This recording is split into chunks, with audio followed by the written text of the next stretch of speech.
if you were to, put a gun on my head and say that what would you like to change if you were to, then I would say yes. That's one thing I would say that, I would have continued doing finance if I had to travel back in time. No, but I would not put the gun in that case because I know what impact has been created on brands like Dabur, Continental Coffee because of this decision. Creating an FMCG brand is a very, very tough task. So much so that the research data tells us that out of every 100 launches, 99 are failures. It's only one which succeeds. One of my marketing mentors used to always tell me that, who is the consumer? Consumer is your wife, and if it is so difficult to please your wife, you can understand how difficult it is to please the consumer. A very, classic marketing strategy that we have followed, that okay, launch the product in the market, put in some advertisement on mass media and see if you can generate trials. But we said that probably that will alone not work.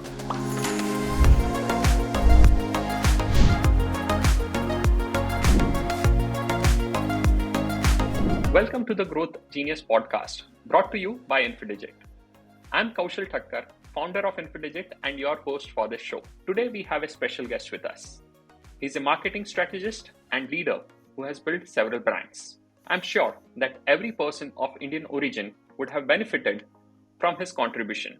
If you have consumed products like Dabur Chyawanprash, Dabur Honey, Glucose, Hajmola, Pudin Hara, or Continental Coffee, you're going to love this talk because we have the brain behind these products with us today. Please join me in welcoming Mr. Praveen Jaipuriar, who is the CEO of Continental Coffee.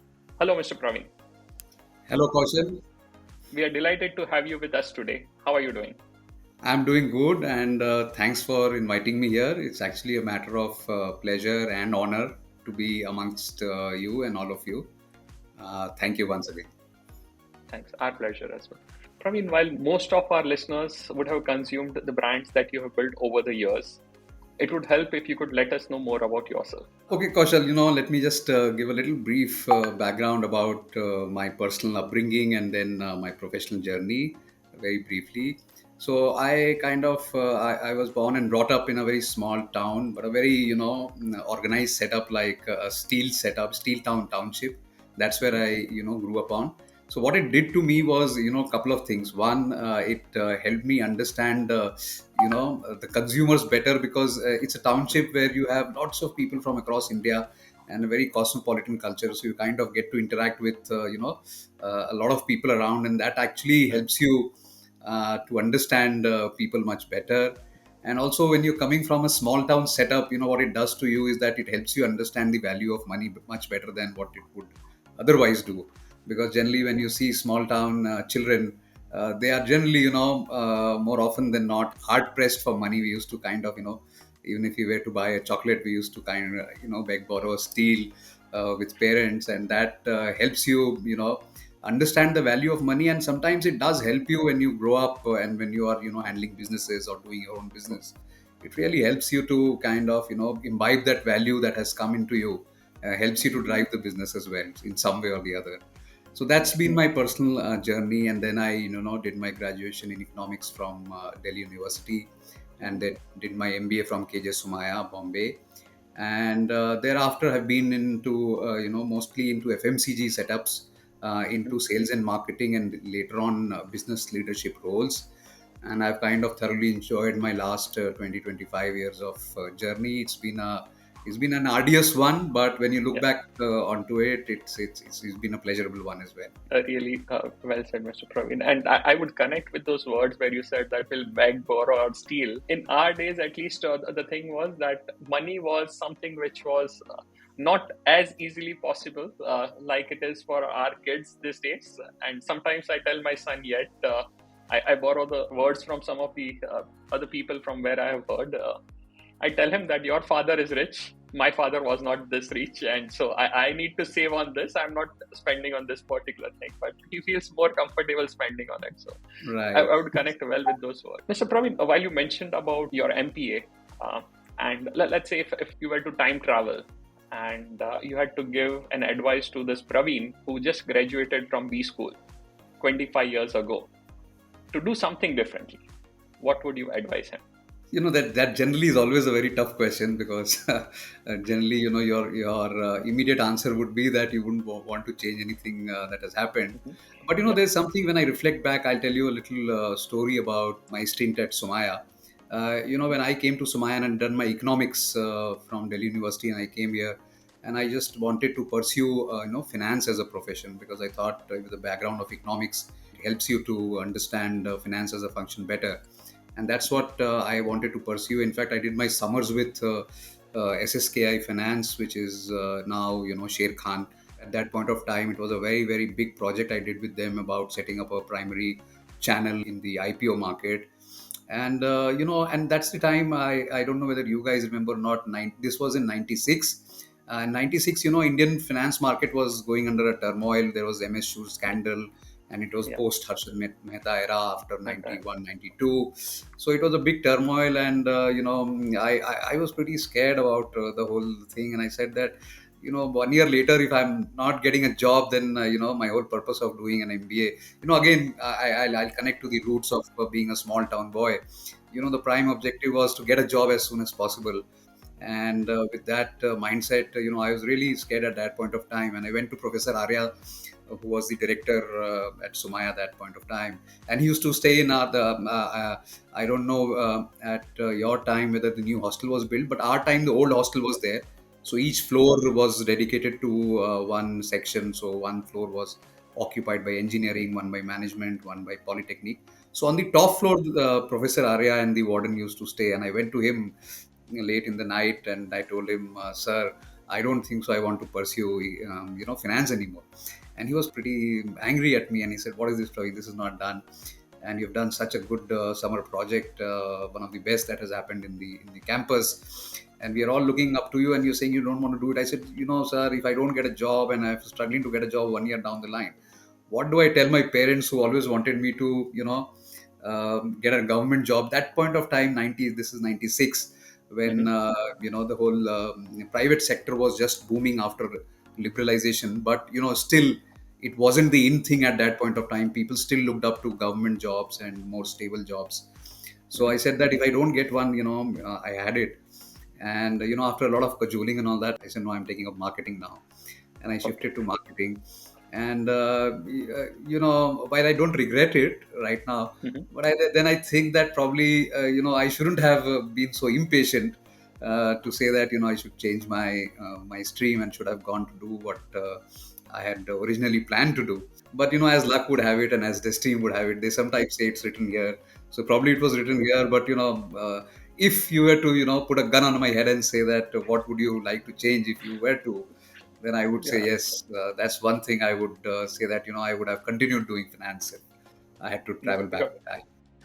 no, but I would not put the gun in that case, because I know what impact has been created on brands like Dabur, Continental Coffee because of this decision. I'm not sure if you were in finance, would that benefit come to India because of that, right? So I would not, at least. And yes, for the audience, Mr. Praveen and I are from the same B school, KJ Somaya Institute of Management from Mumbai. He's 5 years senior to me, that's where we stand. Praveen, one other thing which I would love to learn from you is you've led several FMCG brands at Dabur, Balsara. These are the FMCG brands are the brands which are very iconic in their terms of operations, etc. What has been the learning related to growth from these industries? So, Kaushal, it's been very, I was in Balsara, then I joined Dabur, and in Dabur, I've kind of, Dabur has got a plethora of brands and lots of categories, kind of, handled a lot of them. And what I would like to say is that every category has, from every category or every brand that I have handled, there has been immense learning potential. And the learnings have been many. It's very difficult to list down so many of them. But one of the greatest things that I learned when I was handling brands is that, brand when you're handling the brand, the most important thing which I have ever thought is that one should understand your consumers as best as possible. And sometimes we get caught into our daily work so much, and sometimes you get into this inertia of sitting in the office so much that you forget to meet our consumers. But that's one thing I tell most of the youngsters today, that if you were to make a mark in marketing or any sort of consumer centric business or activity, the most important thing is to understand consumers, meet them. I was lucky enough to have mentors and bosses who were my bosses in the initial years, who used to push me to go to market as much as possible. And I'll illustrate this by an example where you will be able to connect why am I saying so. So, in 1996, when I was in Bombay, staying at the campus, at that point of time, Perfetti came to India, and it launched one of its most successful brands of its, it was Alpenlibe.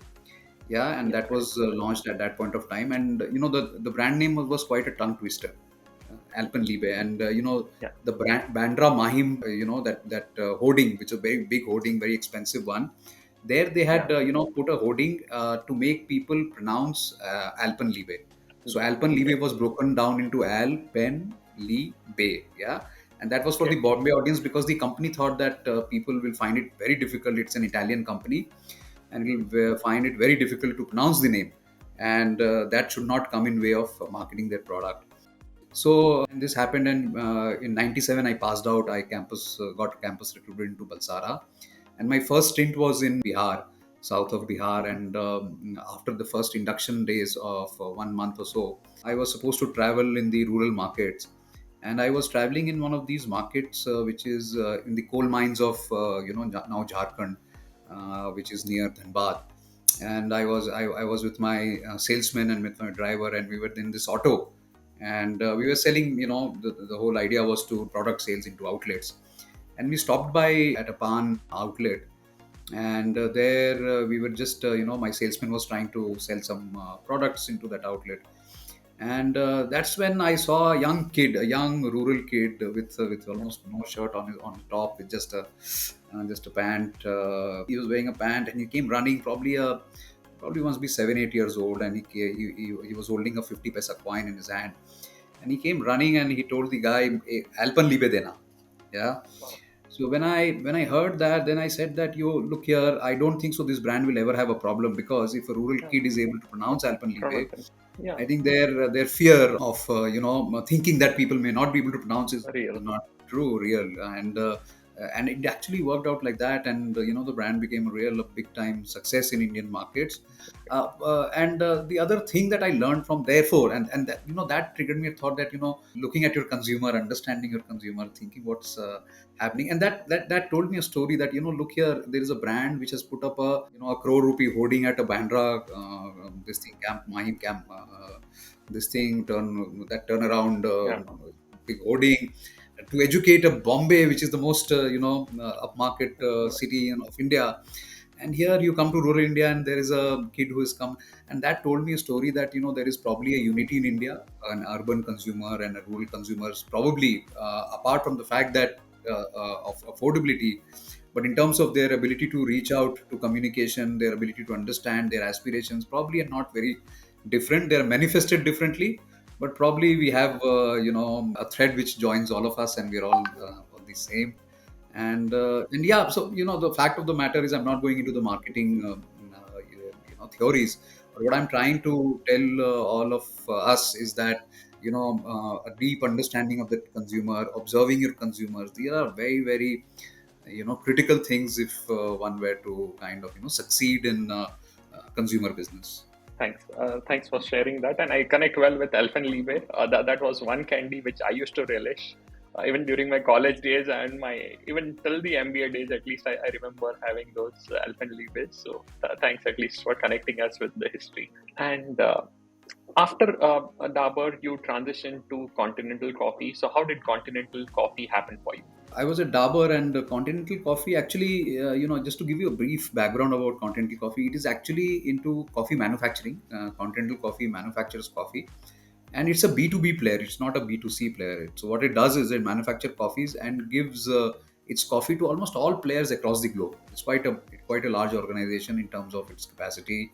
Probably world's third largest coffee manufacturer. and it's pretty big in its own rights. And that's the business model. So what they do is they make coffee and they supply coffee to all the coffee brand owners across the globe who want to sell coffee in their respective markets. So that was their business model till last 25 years. And then they thought that why not enter into a B2C space also, so launch our own brands. And that's when they got in touch with me. And for me also, what happened, I was at Dabur doing well, and things were very settled in my own comfort zone, and things were moving pretty nice. But then when this came through, I thought that this is a very different challenge. The difference is that you are entering a setup, or you're trying to create a setup which is very very new, completely different to the grain of the company, which is a B2B company. You're setting up a B2C setup for them, and probably you're doing it from the scratch. So the whole probably joy and the pain of doing things or creating things from the scratch, and to see that it succeeds over a period of time, I thought that's a pretty good challenge, and probably will add to my personal learning. Yeah. Because what I've done is, till now I have worked on brands which are there, and probably accelerated their growth or changed things around, and done this. But these are all brands which are already there, and you're working for a large processed company. But then I thought, okay, let me come to a company where I create my own thing, create more processes, and see if my creation, at least there are some green shoots out of these creations or not. So that was the reason I came to Continental from Dabur. Really nice that you joined there. In fact, for the audience, Continental Coffee was recently named as one of the iconic brands in 2022 by Economic Times. But Mr. Praveen, what we would love to learn from you is this particular journey of Continental Coffee to become an iconic brand. So yeah, it's been a very tough journey, let me tell you. And the reason is because creating an FMCG brand is a very, very tough task. So much so that the research data tells us that out of every 100 launches, 99 are failures. It's only one which succeeds. So that's the low percentage of success, even for large companies, even for companies like Unilever, P&G. Most of their new initiatives, they do not succeed, in spite of the fact that they have so much of resource power with them. So that tells how difficult it is to crack consumers. Yeah, it's not easy to take a share out of consumer mind. One of my marketing mentors used to always tell me that who is the consumer? Consumer is your wife, and if it is so difficult to please your wife, you can understand how difficult it is to please the consumer. So that's Really well the said. yeah, so that's how it is. So therefore, the success rate has been very very low. And in fact, when I was joining, I had a discussion with the promoters that please don't be under the impression that I'm coming from Dabur and Balsara. We have so much of experience. Even with these kind of experience, the chances of success is really 1%, and we may, after 5 years, discover that we haven't done as well as what we would have wanted to. But then again, coming here, there are two three things worked. One is that because we had very strong product knowledge. So Continental Coffee today, as I was telling you, is on world's largest, or one of the world's largest coffee maker. And we have because we supply to so many people, we have plethora of blends with us. So that gives us a lot of R&D, muscle power.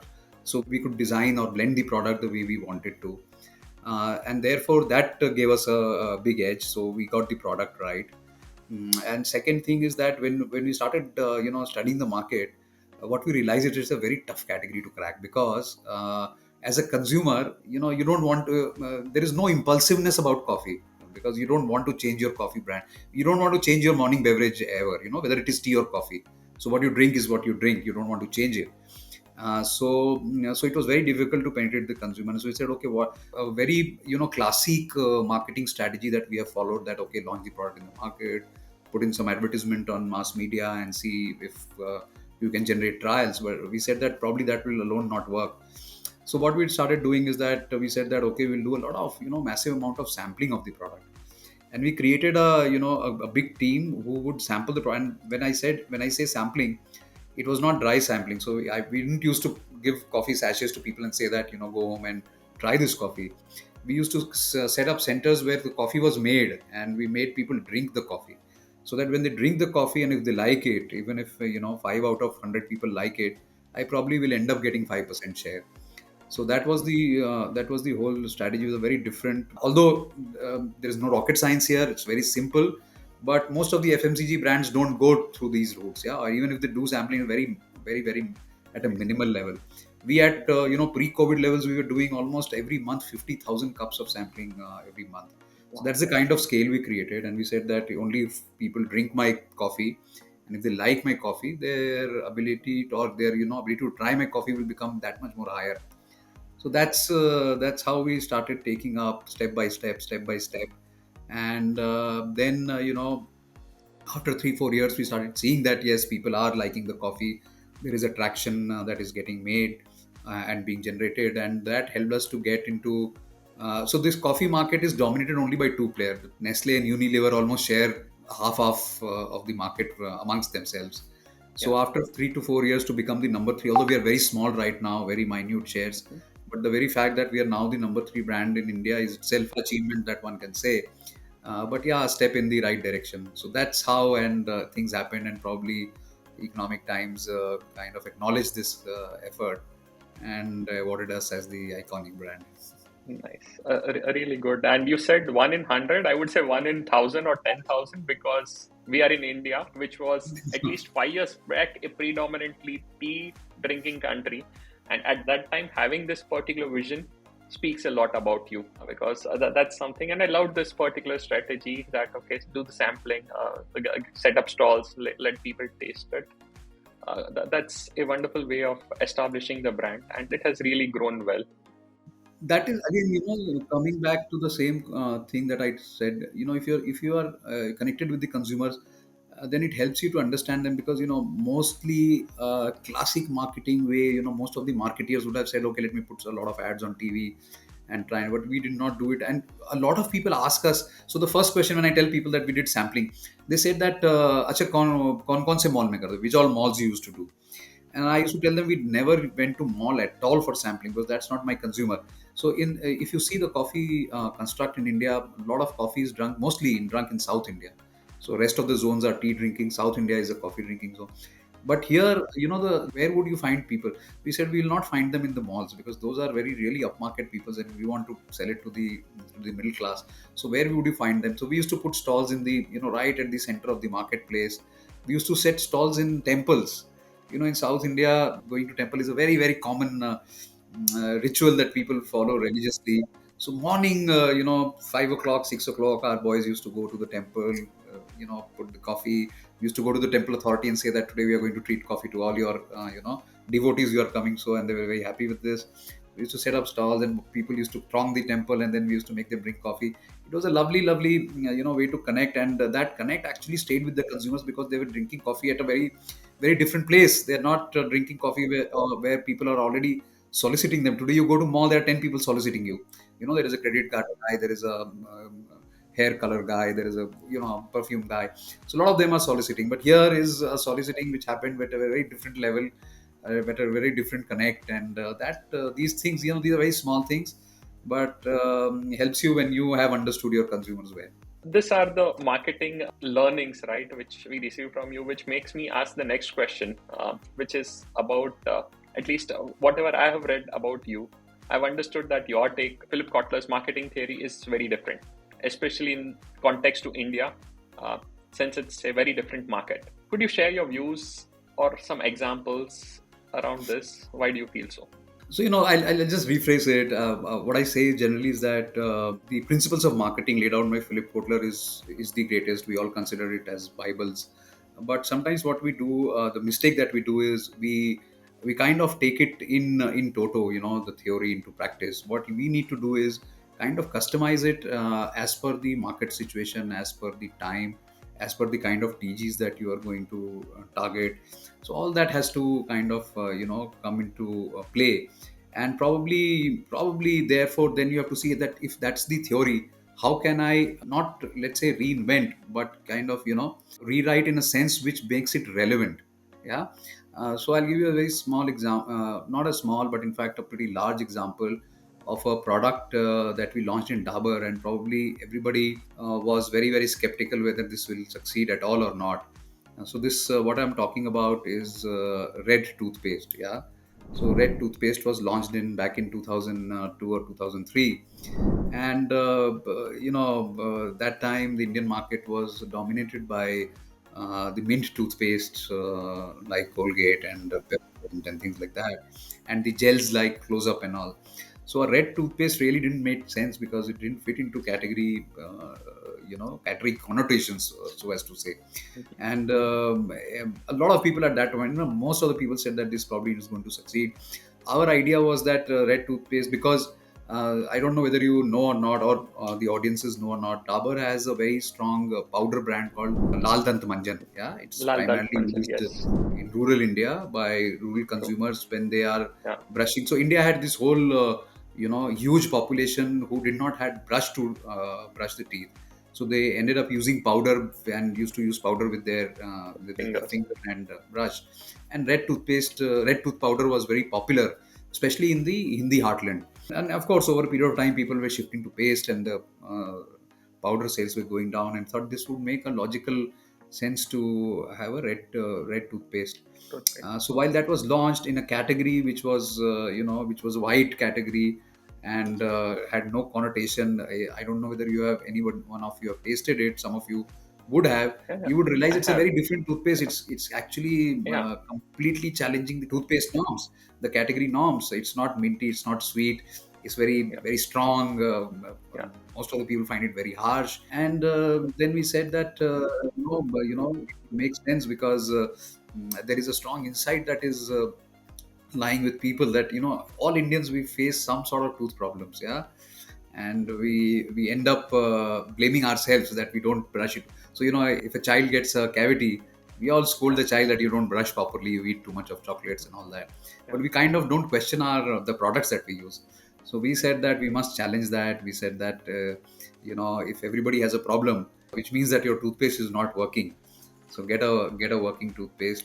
And the brand has done extremely well for Dabur over the last so many years, and it has created a very very different category norms, very different category this thing.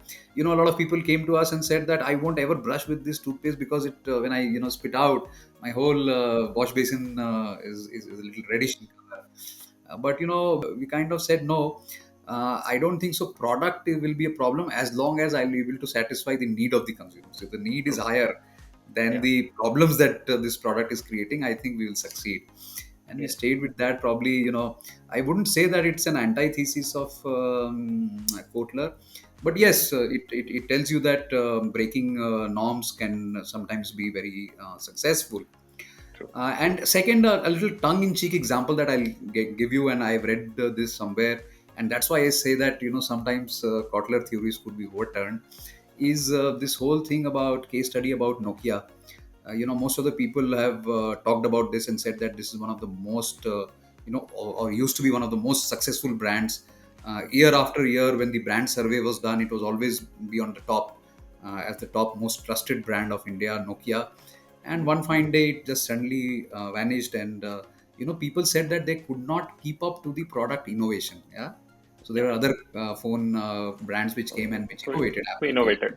and Yes. then Micromax came, and then these new age Vivo, Oppo's of the world came, and they were far better in terms of product innovations. And Nokia could not keep up to it, and because they were not up to the times, they Lost. flopped. But the theory that I am putting forward is a completely different one. So the theory is more psychological in nature. The reason why Mhm. Nokia flopped is because of its ringtone. So this whole time of 99 2000 time, when India as corporate culture was booming, we were getting away from this whole 9 to 5 job phenomena. Yeah, Mhm. because we had seen our fathers working, going to office at probably 9 o'clock and coming Yeah. back at 5 or 6 o'clock in the evening, and that was the Mhm. thing. But the whole thing was changing a lot. We were becoming 24/7 managers. Yeah, and phone was actually accelerating this whole concept very in a very accelerated manner. So what was happening is that we had started having phones. The first of all, you were available at any point of time, so anybody Mhm. and everybody could call you.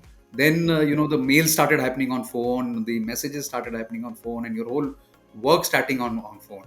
So whenever a Nokia ringtone or ring happened, it created a massive anxiety in your head. Yeah, and you really started hating those ringtones.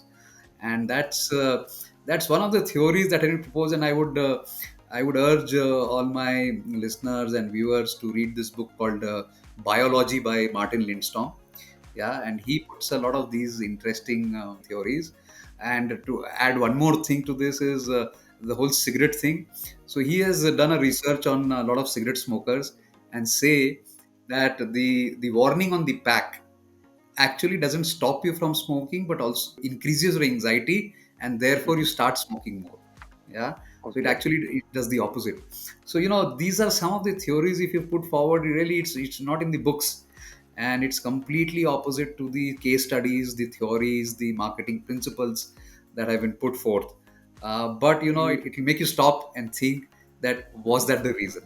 So read this book Okay. if you lay hands Sure. on. It's a very interesting book, and you all will love it. Thank you, Mr. Praveen, for sharing that, especially the example of Dabur. In fact, I'm thankful to the Dabur brand. My parents who got me into that habit of using the Dabur Lal Dant Manjan in my early days. And then to my wife who got the Dabur toothpaste to our home when she stepped into the home. In fact, last month only I was visiting a dentist and she told me that, hey, Kaushal, how are you maintaining your tooth so well? No cavities. This is a kind of exception. It's not good for our business. So, Right. that really helps. Thanks a lot for whatever work has gone behind building that brand. It's helping lot many people than you would have ever imagined. So, thank you for that. Praveen, the last question which I have is more about the core habits, principle, or the factors that has made Praveen Jaipuriar a genius that the world looks up to today. What are those? What is that secret sauce? First of all, I'm not a genius. Second is is I don't know how many people look up to me or not. But there is one piece of advice which I give, which I tried imbibing, and I can relate because when I was a youngster, I used to feel the same. Is the whole thing about generally when you are young, you're very anxious to do things very quickly, or you're anxious to make things happen very quickly. So I have always seen that patience is one virtue, patience and perseverance, which helps all of us lots. And it's not only about individual, but it is about business. It's about brands. You would see that when we see brands, when we see businesses and successful ones, we generally see the end points. We see that okay, this brand has become successful, or this individual has become successful, or this business has become successful. What we don't see is the years and years of hard work and perseverance that goes behind it. Therefore, the same is true for individuals as well. Whenever you are looking at your career, I tell people that career and money are very very similar. Just as you say, money has a compounding effect. They say in finance, no, you put your money into a mutual fund and it doesn't overnight start giving you return. What happens is that over a period of time you'll start seeing the returns, and then it starts compounding. Similar is the case with career. Generally we get anxious, we are into 2 3 years of job and we want to kind of change, or we want to do something better or newer, or which gives us more salary and things like that. But trust me, that's not a very good strategy, because what happens is that you end up you end up not learning, and you end up not compounding your career. Yeah, as a leader, when I see CVs where people have spent a lot of time at a certain place, it gives me a lot of confidence that the person will have learned a lot and will be able to contribute more. So that's one thing, and I got this advice when I was when I started my career 6 7 months into my career. I was like thinking, what am I doing? Just to continue my conversation where from one of the earlier questions, I was telling you that I used to travel in an auto to sell products from shop to shop, and I found it very in a sense a little demeaning, because I've done my MBA and most of my friends were sitting in good AC offices. Okay. And then I happened to know, and through one of my relatives, a very senior consultant, and I went to him and I said that, look here, I want to change jobs. I don't think so I should be supposed to be doing this. So he said, I can get you a job. I'm a consultant, I'm in this field of headhunting, so I can get you one different job, but would you want to hear an advice from me? So I said, yeah, of course, please tell me. So he said that, take my advice. Don't ever think of doing any changes or think of changing your job. 3 years, keep doing this. Keep traveling in the auto, keep selling product. 3 years, keep doing it. and then you will never ever come back to me with a request of job change. Things will automatically start happening to you. And till date, whenever I meet him, Hmm. I'm really thankful to him. I tell him that Yeah, I really got your advice at the right time, and great. so much thanks to you that you told me not to change. Otherwise, I wouldn't have been what I am today. So Definitely. I keep telling people the same thing, Hmm. that perseverance and patience have these Yeah. two qualities. I think all things will work out for you. Wonderful. That's a good statement for the youth today. Thank you, Praveen, for joining us on this show. Definitely, I'm going to read that book, Biology and Life Sciences by Martin Lindstrom, and at least I'll share the learnings with you as well later on, sometimes on a chat. But it was a pleasure having you on this show. Thank you so much, Kaushal, for having me. It was wonderful interacting with you. Thank you so much for joining us on this episode of The Growth Genius. I hope you learned some great marketing and growth lessons from Mr. Praveen Jaipuriar today. If you did, please share the key takeaways in the comment section below on YouTube. Now go out there and create growth for yourself and your organization. See you next week.